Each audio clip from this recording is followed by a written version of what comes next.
What drives a seemingly loving husband and father to commit the unthinkable?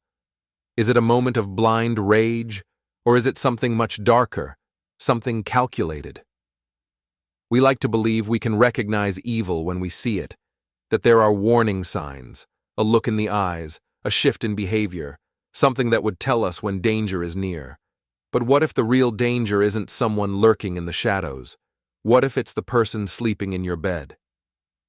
On the surface, Chris and Shanann Watts appeared to have it all: a beautiful home, 2 adorable daughters, and a baby boy on the way. But beneath that glossy image was something rotten, something festering. And in the early hours of August 13th, 2018, that illusion shattered forever. What could make a man methodically destroy his entire family? What was really going on behind those social media posts, behind that bright smile Shanann shared with the world?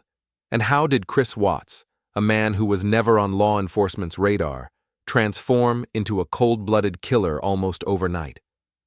This is not just a story about murder. This is a story about deception, control, and the terrifying reality that sometimes the most dangerous people are the ones who are supposed to love us the most. If you're fascinated by the darkest corners of the human mind, where love turns to obsession and trust shatters into terror, then you're in the right place. Welcome to The Evil Psych, where we dive deep into the most disturbing true crime cases, unraveling the twisted psychology behind them. Hit subscribe and turn on notifications, because the stories we tell aren't just about crime. They're about the darkness that lurks in the people you think you know. And trust me, you won't want to miss what's coming next. Chris and Shanann Watts lived in a 5-bedroom home in Frederick, Colorado, a small, quiet town where violent crime was practically unheard of. From the outside, their lives seemed picture-perfect. Chris had a steady job as an operator at Anadarko Petroleum, and Shanann was a successful saleswoman for a health and wellness company called Lavelle. She shared glimpses of their family life on social media, smiling selfies with Chris, videos of their 2 daughters, Bella and Celeste, giggling and playing, and excited posts about their soon-to-be 3rd child, baby Nico. But perfection is often a mask. Behind the doors of their suburban home, cracks were beginning to show. Financial troubles were looming. The couple had declared bankruptcy in 2015, struggling under the weight of credit card debt, student loans, and a mortgage they could barely afford. And Chris? He wasn't the doting husband Shanann portrayed him to be. Something had changed in him. He had lost a significant amount of weight and started working out religiously. At first, Shanann was thrilled. She thought he was just trying to be healthier. But the truth was much darker. Chris wasn't just getting in shape for himself. He was getting in shape for someone else. A woman named Nicole Kessinger. Nicole was a co-worker at Anadarko, and when she and Chris met in early June 2018, sparks flew. Chris told her he was in the process of divorcing Shanann, a complete lie. He painted himself as a victim, a man stuck in a loveless marriage, desperate to start a new life. And Nicole believed him. They exchanged flirty messages, had romantic rendezvous, and spent hours talking about their future together. Nicole later told investigators that Chris had never mentioned his wife was pregnant.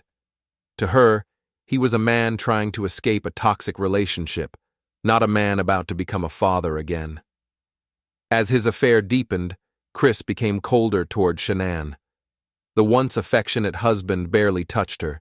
He avoided calls, ignored texts, and acted distant. Shanann, sharp and intuitive, knew something was wrong. She confided in friends that Chris wasn't the same man she married.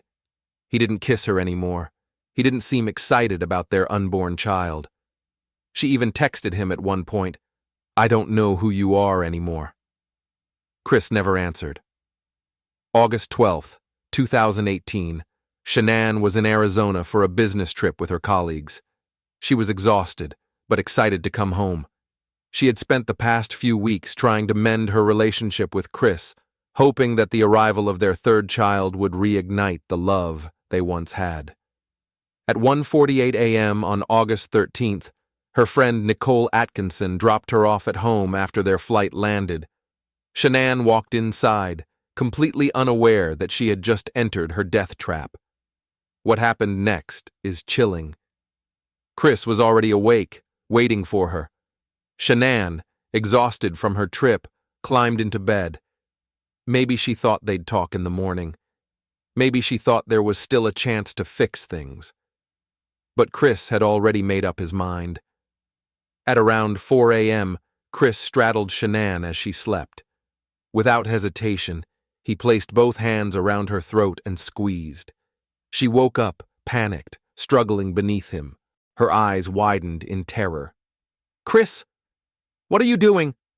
She fought, but she was no match for him. He pressed down harder. Minutes passed. Shanann's body convulsed, her legs kicked, her hands clawed at his arms. But eventually, her movement slowed.